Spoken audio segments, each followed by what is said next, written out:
Good evening, everyone.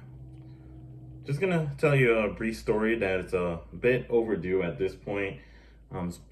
Been well over a year at this point, but waited this long just to make sure I cleared any type of any.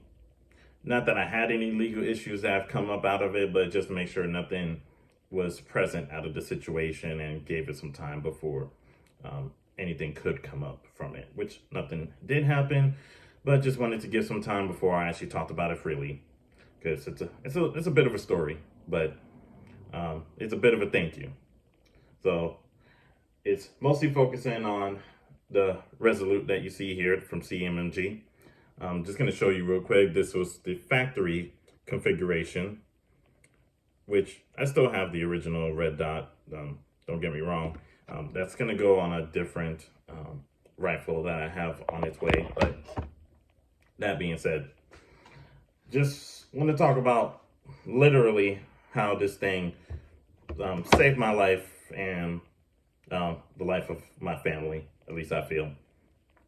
So kind of have my story a little bit written down here just so that I don't miss any major beat points, but bear with me. Hopefully this doesn't come across as too long-winded. But here we go. So at least this was on a Saturday evening like tonight. Go figure, coincidentally, even around close to this same time.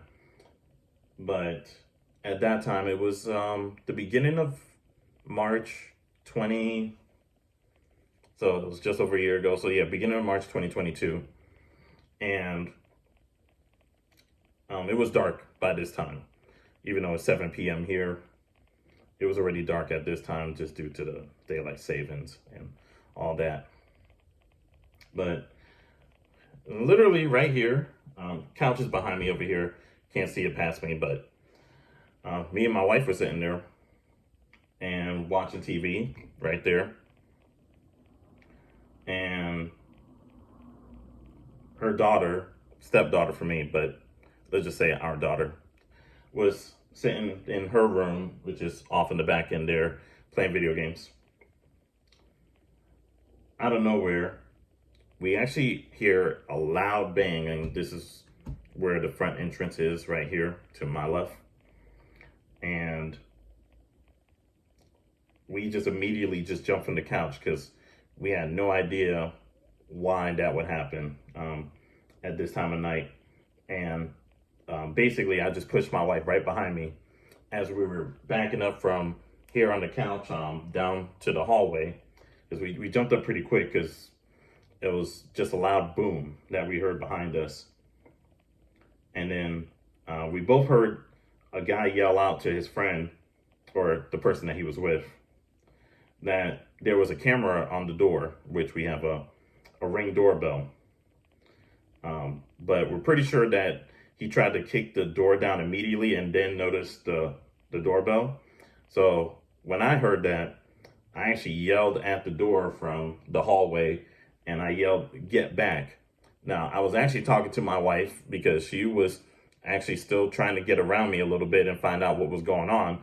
But I yelled it toward the direction of the door while she was behind me. And I kind of was like pushing her in my arm just to like keep her from trying to get around me. Stop trying to be curious about what was happening there. But I just yelled to get back. And then just kept moving my wife further back into our daughter's room and just straight up started giving them instruction right there. Try to get 911 on the phone. Don't panic. Don't go to the door. And, we talked about this before, but we are going to arm ourselves just in case if there's a break-in. Because we have fairly large windows, at least on this side over here, and on the back end of the house. So unfortunately, that's something I wish that if I was designing the home myself, that I would much rather have smaller windows, but it is what it is. So first thing first, daughter comes first. So straight up handed her a shotgun.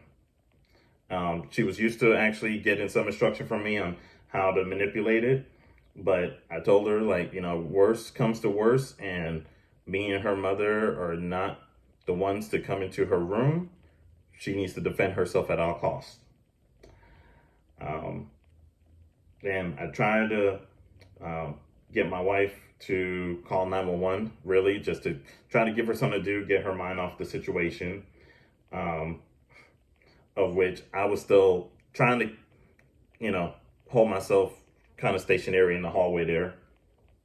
And of course, her little dog was ran right past me, trying to investigate at the door, excuse me. And I just tried to get her under control and get her to my daughter, try to keep the dog calm at the same time too. So it just felt like an entire mess where I was just trying to try to remain as calm as possible and, assess the situation, once we got ourselves prepared, of which I'm trying to prepare other people for what they should be doing. But I got myself ready with what I'm most familiar with, what I wouldn't say I spent the most range time with out of everything that I have, but definitely the one I probably manipulated the most, the one I've worked over the most, and the one that I trust the most. The one that I feel would give me the best advantage that I could to defend myself, my home, my family at that given point. My Resolute. Love this. From CMMG. Thank you. So basically, I got slung up. I got a new sling for it, but that's for another time. That's kind of what got me thinking, like, maybe I should make a video on this since I'm redoing the sling. So as I got slung up at that point, my wife comes out the room to tell me that 911 hanged up on her. I live in Louisville, and this was 2 years after Breonna Taylor's, if you want to call it murder, if you want to call it a mistake, whatever, her death. And the riots that followed, the unrest that followed, and everything that has to do with it, that's its own story at that point. The things I personally seen, people feeling, I've seen more people, at least at that point, even though we already had constitutional carry at that point, I've seen more people open carrying at that point than I've ever seen before, whether it was a pistol or AR, or any other type of gun, long gun or short gun. And this would happen at all times. And let me tell you. But basically, she says 911 hung up on her. So this is just to give you a little bit of an idea of what the police situation was at that point, even though 2 years have passed, that whether regards that they may have been shorthanded, busy, or what have you, or both, that basically they hung up on her because she specifically mentioned that she feels like there's an intruder, but they haven't broken into the home yet. And I told her to call a second time. She called a second time, and we were still waiting. And she got the same operator, and the operator told her to only call back once an incident, aka maybe a break-in, once it actually happened. And once that has occurred, then they would send a unit. And that being said, no unit ever did come from it overall. No one ever came by to give a report, because there was no physical break-in, there was no report, there was no investigation, nothing. Okay, so we were on our own, is what I want to say. So anyone who feels like, at one point or another that they could rely on the police, and I'm sure in many cases that, yeah, you have no choice but to rely on the police, but in a situation like this, when it comes to defending yourself, there was no other help to be found. I can't stress that enough. So that being said, a number of minutes have already passed at this point, so of which I just told my wife to just call the neighbor and see if she can ID if the guys were still in front of our home, or possibly in the back or whatever. Didn't know what to think at this point.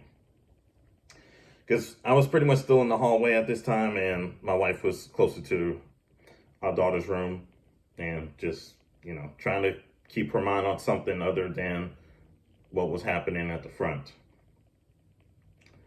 So the neighbor pretty much picked up immediately. Thank God she was home.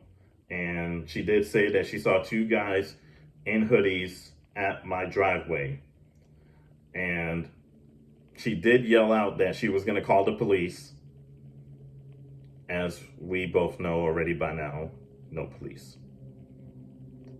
So she was a good neighbor, but I think State Farm might have showed up faster. All right. But basically, I kind of felt like, okay, we're in the dark here. I can't just sit around waiting for something to happen. I have to take some sort of action here passively without trying to put myself in jeopardy of going outside and having a direct confrontation. So the closest that I could come up with to say, like, look, listen, we're not fooling around in this house, okay? That I just went to the largest window that's in the front here, and I pulled back the curtain, and at that time I was running a more powerful light. It was a 3000 lumen offset light from my pick rail. I switched over to a 1300 unit here just because it provides a greater flush light. Never mind that. I was running a really strong light, 3000 lumens, so it was really focused. And basically what I did was that I just pulled back the curtain enough just so I could shine it at their feet level. And the idea was to get enough spill of the light to kind of see, identify, and assess from there, right? Now, I can't say for sure that from the clarity of my window that they were able to see me clearly, or at least on my reflection just from the light source. But pretty much as soon as I put that light at their feet, it literally was a split second that they started running, and they ran hard. They just took off, right? It was like they left the stove on at home and they just remembered. And I'm grateful because you run away, I don't have a duty to chase you. Cool. Whether to say that they saw something imposing in the mirror, they would have to describe that themselves. But I made it my business to let myself be known, at least at some point, that this is an occupied space and we will not be harassed. Kudos if you know the reference. My private domicile, I should have said. But long story short, the cops, no one else, not my neighbor, nobody was coming to save me and my family. We had to be our own first responders. We had to be our own first defenders. And even with something critical, I would say that I just want to say I'm grateful. I'm thankful that in our free market that I was able to purchase something that I felt that was the best choice that I could make. That would be a natural self-defense tool, give me a great advantage to use in my home, and that I wish that any person who is a self-defender would have the ideals of being sober-minded, of being prudent, and showing discipline, that they would allow themselves to have something like this in their home to defend themselves. So I just want to say, God bless America. God bless CMMG. God bless you and yours. And don't let anyone tell you, especially from the media, that you don't have the right to defend yourself and the ones that you love. So again, thank you. Big shout out to CMMG. I'm sorry I haven't told this story really as of yet. I think I may have commented on a video or two about it regarding, at least on their channel, or if you end up listening to this to your channel. and possibly some others, just telling the story in verbatim. But this, even 6 months after the fact, I didn't feel comfortable talking about it, just because didn't know if someone may show up and say, hey, we had a couple of guys that said that you pointed something at them. We should talk about this. And of which I, at least as of last year, got my CCW and got my carry insurance. Even I really shouldn't call it carry insurance. Let's say I have a lawyer or retainer, and that's what I was expecting to possibly come out of the situation. But thankfully, nothing after a year. I think it's settled now that I could talk about it freely. That being said, I am very grateful to my Resolute. Have a Banshee as a backup. But like I said, I think the 16-inch AR is pretty much the imposing self-defense tool that you don't need to use your trigger unless absolutely necessary. Thank you for including the Geisley trigger with this one. I do enjoy it. But a little bit more on this complete setup is covered on my CMMG Resolute 300 video. And at least to me, I'm not sure if it's still labeled as a special edition with the Cerakote Battle Worn Titanium, I want to say it is. But yeah, again, thank you. Thank you for listening. Thank you for your time. Thank you for being here. And God loves you. And God bless us all, man. Thank you.